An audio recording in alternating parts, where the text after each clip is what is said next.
What's up, everyone? It's Willette with Urbex and Coasters, and today we're going to be talking about something that relates to both. This is something that one of my friends sent me who wishes to remain anonymous, but there's a lot I've got to say about IB Parks and Niagara Amusement Park based off of these pictures that I have seen.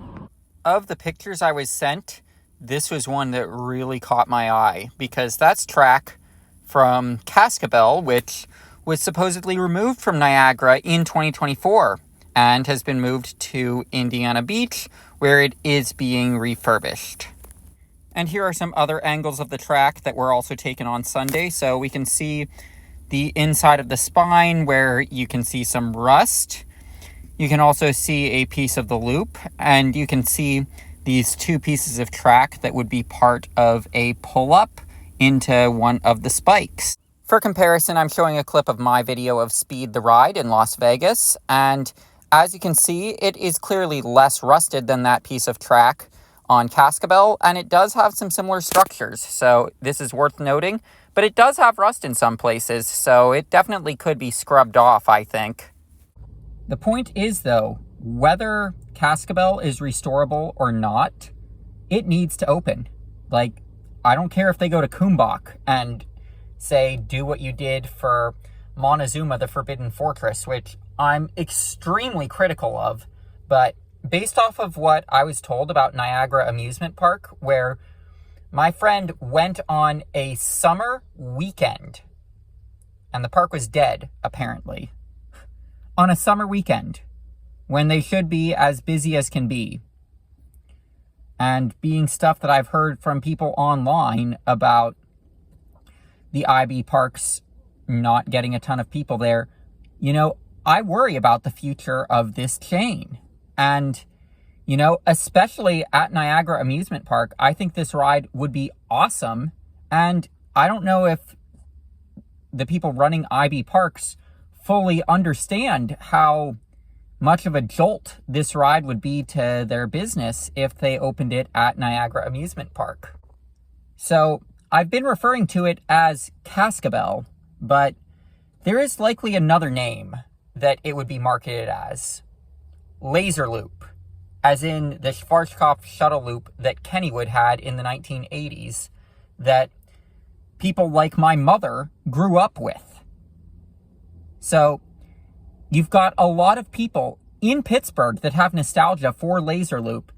You can look up news stories about the ride when it was in Mexico, when it was transported to Niagara Amusement Park in the first place from Mexico. The Pittsburgh media is frickin' covering it. So what do you think they would say if they got the ride open? Whether it was the same physical ride or they went to Kumbak and said, hey, build us a replica of a Schwarzkopf shuttle loop, but with LSMs. Whichever way IB Parks went on that. What do you think the Pittsburgh media is going to do? They're going to frickin' run with it. They're going to give the place a lot of free marketing. Plus, you know, Buffalo, Niagara area not being all that far from Pittsburgh. You know, that's going to get people there, and also people in Buffalo, Niagara area. It's possible that some of them went to Kennywood in the 80s and grew up with Laser Loop. So having that same physical ride or ride that is marketed as that same physical ride back within a 3 to 4 hour drive of where it originally was, that would be incredibly valuable to their business. And you know, I hope that Gene Staples, IB Parks, I hope that someone from your company is watching this video and you can say, you know, hey, yeah, Niagara Amusement Park is the best fit for this ride over Indiana Beach. I get that Indiana Beach has the bigger shop, but, you know, having some pieces of the ride at Niagara Amusement Park, some pieces of the ride at Indiana Beach, you know, that's... and we don't really know what's going on with it. You know, you're sitting on a goddamn gold mine.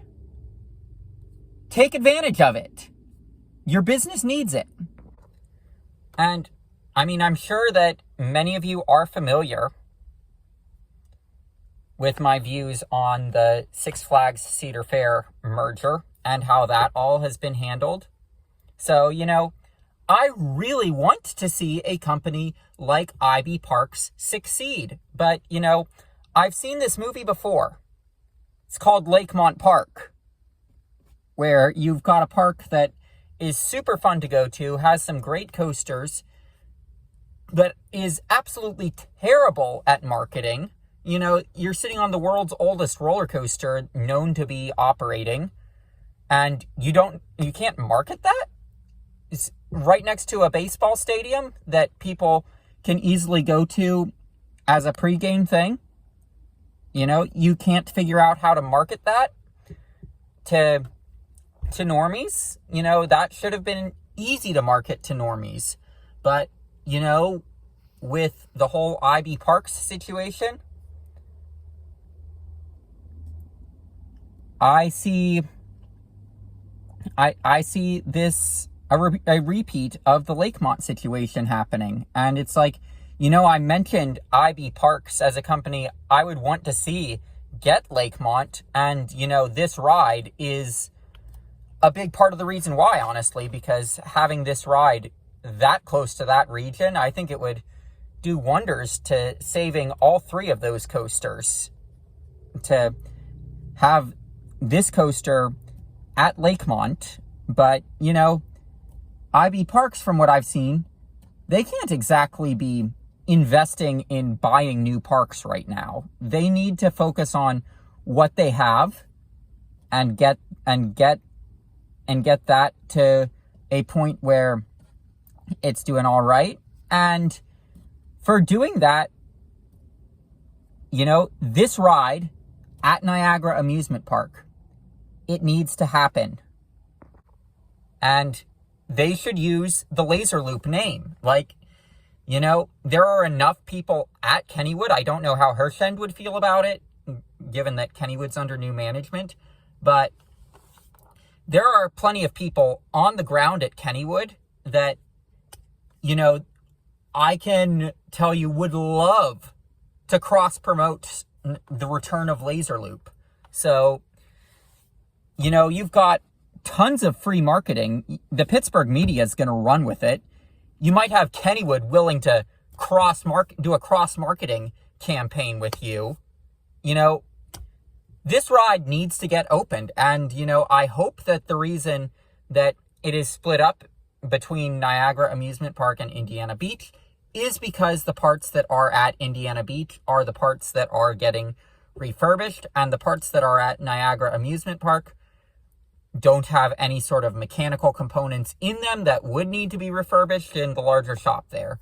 I hope that that's what this is about, but, I have my concerns seeing that it's literally 3 pieces of track, and it would be more than 3 pieces of track that have no mechanical components to them if it was just the mechanical components that were sent to Indiana Beach.